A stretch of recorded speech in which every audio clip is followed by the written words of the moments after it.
Hello everyone. So let's start with our today's topic, that is historical background and evolution of Punjab Rent Act 1995 with amendment 2013. This is the first topic of Punjab Rent Act as a subject. So Punjab Rent Act 1995 with its amendment 2013 ये govern करती है landlord and tenant के relationship को India की state Punjab में. इस legislation का aim है to regulate the rent related matters and to maintain a healthy relationship between tenant and landlords. Punjab rent act एक ऐसा फ्रेमवर्क प्रोवाइड करता है जिससे कि fair practices in the rent related matters में गवर्न की जा सकती हैं. 2013 की अमेंडमेंट ने कुछ क्रूशियल चेंजेस किए हैं इन पंजाब रेंट एक्ट 1995, जिसमें कि जो मैंडेटरी रिटन एग्रीमेंट्स होने चाहिए लैंडलॉर्ड और टेनेंट के बीच में.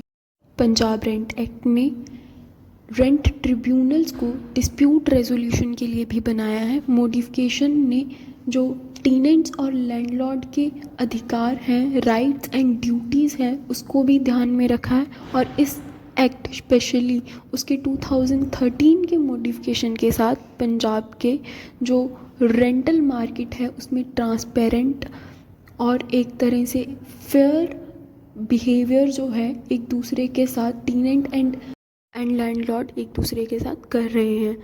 Now meaning of rent. Rent is a periodic payment made by a tenant to a landlord for the use of property or goods. Rent एक specific periodic payment है जो कि tenant landlord को करता है, क्योंकि टेनेंट जो है प्रॉपर्टी को यूज़ कर रहा है लैंडलॉर्ड की for its own benefit. Next is meaning of tenant. Tenant वो इंडिविजुअल और वो एंटिटी है जो कि ऑक्यूपाई कर रहा है किसी प्रेमिसेस को जो कि एक्चुअल में लैंडलॉर्ड की है, बट वो अपने बेनिफिट के लिए उसे यूज़ कर रहा है by paying to the landlord. Next is meaning of the landlord. Landlord वो इंडिविजुअल और एंटिटी है जो एक्चुअल में किसी प्रॉपर्टी को ओन करता है, जो लीज पे देता है अपनी प्रॉपर्टी को टेनेंट को जो है देता है. Now next is historical background. तो जो पंजाब रेंट एक्ट का हिस्ट्री है उसको हम ट्रेस बैक कर सकते हैं in the colonial era in British India. During this time जो बहुत सारी स्टेट्स और प्रोविंसेस हैं इंडिया में अपना local rent control legislations regulate करती थी रेंटल अकोमोडेशंस के लिए. उसके बाद है rent act in India is result of. India में रेंट एक्ट किस चीज़ का रिज़ल्ट है? तो सबसे पहले जो वॉर हुई वर्ल्ड वॉर 1 उसका रिज़ल्ट में ये आया कि इंडिया में भी जो रेंट रेगुलेशन का या फिर रेंट लेजिस्लेशन का टॉपिक है, कॉन्सेप्ट है, वो लोग पहचानने लगे. वर्ल्ड वॉर 1 के बाद जो प्रोविंशियल रेंट लेजिस्लेशंस हैं वो सबसे पहले बॉम्बे में आया और उसके बाद कलकत्ता में, देन रंगून में, और जो बाकी पोजीशन थी बाकी सारी प्रोविंसेस की वो वैसी ही थी जैसी वॉर के पहले थी. और जो लैंडलॉर्ड टेनेंट रिलेशनशिप है वो गवर्न करती थी ट्रांसफ़र ऑफ प्रॉपर्टी एक्ट 1882. उसके बाद सेकेंड वर्ल्ड वॉर आई और उसमें मेनली रिस्पॉन्सिबल था कि जो अदर प्रोविंसेस है ब्रिटिश इंडिया के उसमें जो है रेंट लेजिस्लेशन रेगुलेट होने लगा. First time new Delhi house rent control order 1939 जो है इंडिया में आया. उसके बाद 1941 में the Punjab Mysore Madras rent control act आया. 1942 में Bihar house and control order आया.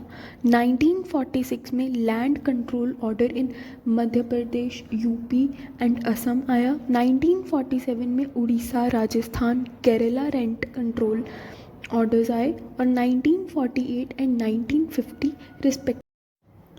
वॉर होने के बाद जो कॉस्ट है देश में वो बढ़ गई और जिससे कि एडिशनल रेवेन्यूज़ भी रेज़ कर दिए गए.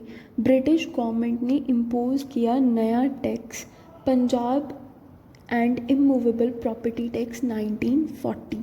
जो प्रोविंशियल गवर्नमेंट है वो इस चीज़ से कॉन्शियस थी, इस फैक्ट से कि जो लैंडलॉर्ड्स हैं वो टैक्स का जितना भी बर्डन है वो अल्टीमेटली टीनेंट्स के ऊपर ही डाल देंगे, क्योंकि ब्रिटिशर्स ने ये सेम थेरेपी अपने देश में इस्तेमाल कर रखी थी and they were aware of the facts कि इससे जो टीनेंट्स हैं वो बहुत ज़्यादा बर्डनड हो जाने वाले हैं।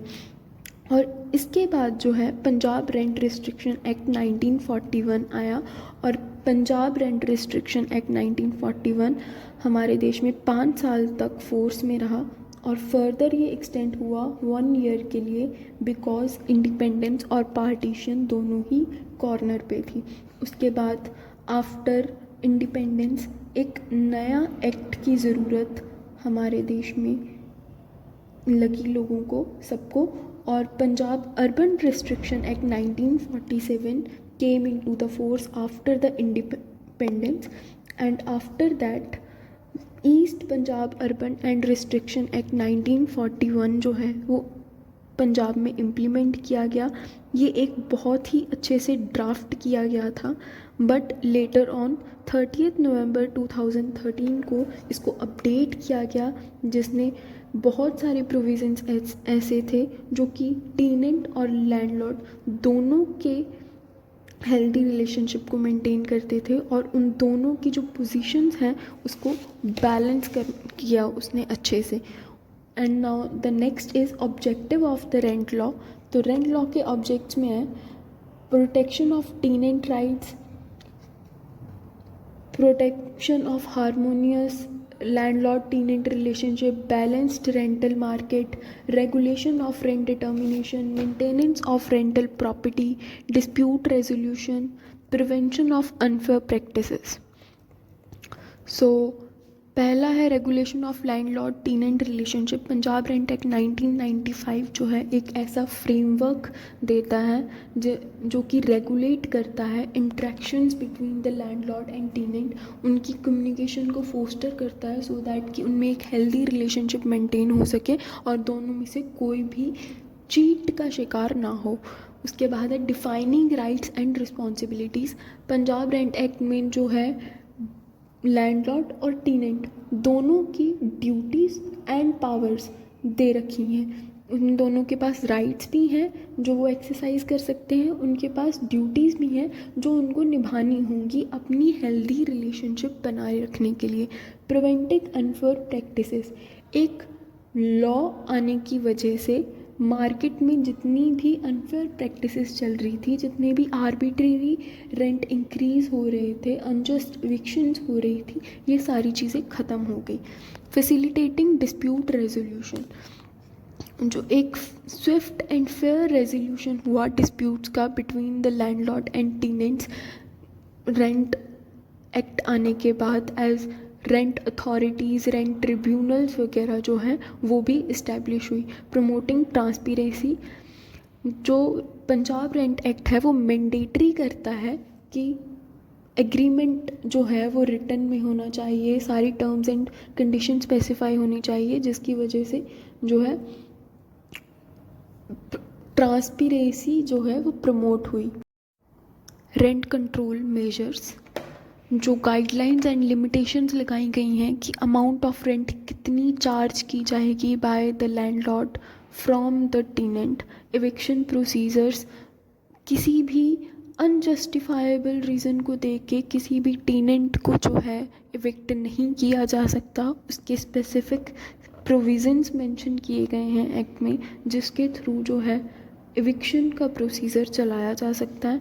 मेंटेनेंस ऑफ रेंटल प्रॉपर्टी, जिस भी इंसान ने प्रॉपर्टी ली है रेंट के ऊपर, उसकी ऑब्लिगेशन बनती है कि वो जो है रेंटल प्रॉपर्टी का अच्छे से ध्यान रख सके। Now we have a case Prakash Pamre versus Shrimati Bhagwati Devi. इसमें लैंडलॉर्ड का राइट है कि वो टेनेंट को पूछे कि उसके जो है प्रॉपर्टी जेन्युइनली चाहिए, और एक्ट ने इस चीज़ पे स्ट्रेस दिया है, इस चीज़ को इम्पोर्टेंस दी है कि जो फेयर एंड रीज़नेबल जो है रीज़न हो टेनेंट को एविक्ट करने के लिए। Thank you.